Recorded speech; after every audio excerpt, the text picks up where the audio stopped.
¿Qué tal? Saludos, me encuentro resumiendo el libro Historia criminal del cristianismo de Karl-Heinz Deßner. Me encuentro resumiendo ya el primer capítulo, Antecedentes en el Antiguo Testamento. Los versículos que se van a leer que evocan a la violencia del Antiguo Testamento se los lee justamente en forma crítica y no se los comparte. Vale aclarar esto para los censores de las diferentes plataformas. Judá, Israel y el azote del Señor. A partir de 926, tras el hundimiento del gran reino forjado por David hacia el año 1000 a.C., que abarcaba toda Palestina y la división del mismo en un reino meridional, bajo la casa de David, y otro septentrional, bajo diversos reyes, cuya capital fue Samaria, ya no cesaron jamás las luchas por el poder, los disturbios, los golpes de estado de los magnates y las guerras entre los dos países. Durante generaciones, los príncipes se hostilizaron mutuamente, los ejércitos chocaron entre gritos de batalla al sonido de las trompas. Hay que tener en cuenta que Jerusalén distaba solo 16 kilómetros de la frontera con el reino septentrional. En el fragmentario reino meridional de Judá, constituido solamente por las tribus de Judá y Benjamín, reinó al principio Roboam, hijo de Salomón. En el septentrional de Israel, formado por las 10 tribus restantes, reinaba Jeroboam, el gran enemigo de Salomón. Durante la vida de Roboam, continuó la guerra entre este y Jeroboam. Dice la Biblia, continuó la guerra entre Asa y Baasa, rey de Israel, mientras vivieron ambos. Si hemos de creer la palabra de Dios, la sangre corrió a raudales. Los de Judá cobraron grandísimos bríos por haber puesto su esperanza en el Señor Dios de sus padres. Abía fue persiguiendo a Jeroboam en su fuga, ni pudo Jeroboam alzar ya cabeza, e hirióle el Señor y murió. Después que se aseguró Abía en el trono, tomó 14 mujeres, y de ellas tuvo 22 hijos y 16 hijas. Claro que Salomón, pese a su sapiencia, tomó 700 mujeres y 300 concubinas, y si se apartó del Señor a ratos, fue porque algunas de ellas le habían aficionado al culto idolátrico. En la guerra de judíos contra judíos, los prisioneros debían ser luego puestos en libertad, aunque esa condición no siempre se cumplió al pie de la letra.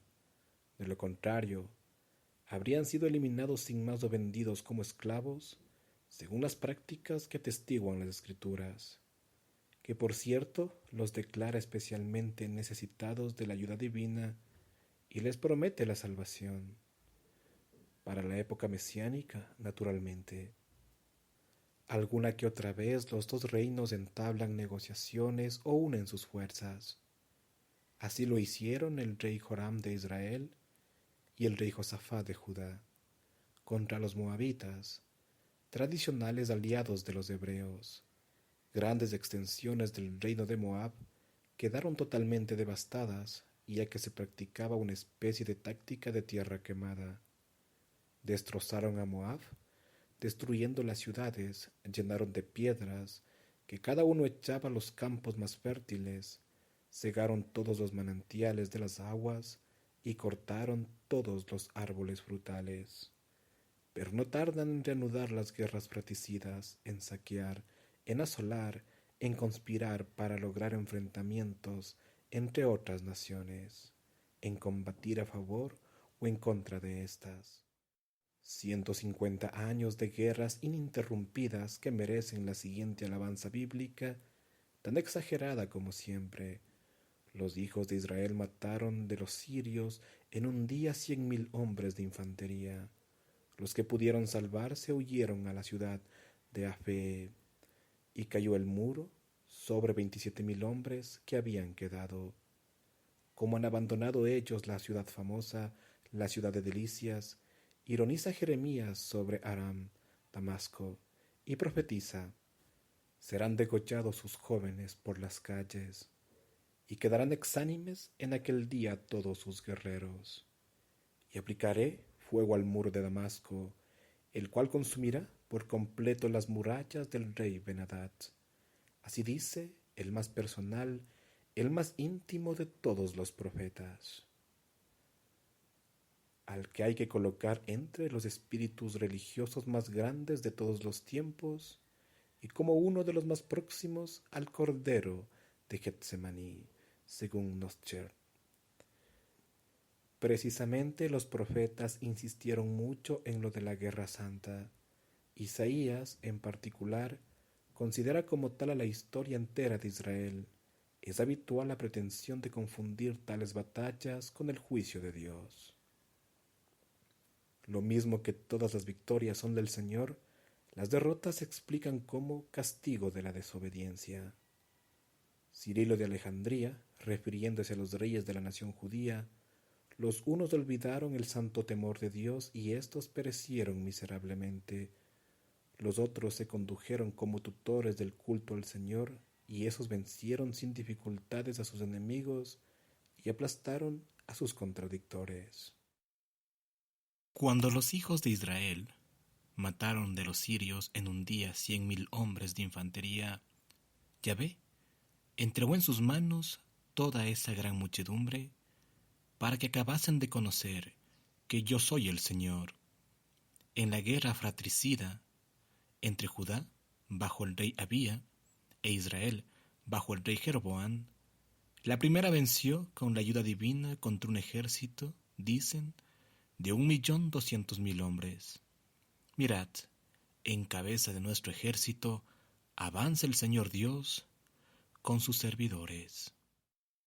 Después de la victoria sobre los etíopes, destruyeron todas las ciudades al contorno de Gerara, porque se había apoderado de todos un gran terror, y las ciudades fueron saqueadas y se sacaron de ellas muchos despojos.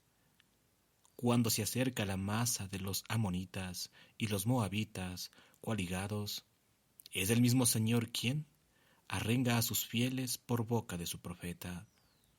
No tenéis que temer ni acobardaros a la vista de esa muchedumbre, porque el combate no está a cargo vuestro, sino de Dios. Siempre es el terror del Señor el que se derrama por todos los reinos circunvecinos de Judá, cuyos príncipes no cejan hasta ver las ciudades, convertidas en montones de escombros, y sus habitantes diezmados, a tosque se comparen las escrituras con la hierba que crece sobre los tejados, agostada antes de madurar. Aunque también suele ocurrir que el terror del Señor cunda entre las propias filas. Casi la mitad de los reyes de Israel murieron asesinados. Las sagradas escrituras, que resumen los hechos de casi todos estos reyes en la sentencia, hizo mal delante del Señor. Describen la situación así. El año 38 del reinado de Zacarías, rey de Judá, reinó Zacarías, hijo de Jeroboam, sobre Israel en Samaria, por espacio de 6 meses, pero conjuróse contra él Selum, hijo de Jabes, y acometiéndole en público, le mató y reinó en su lugar.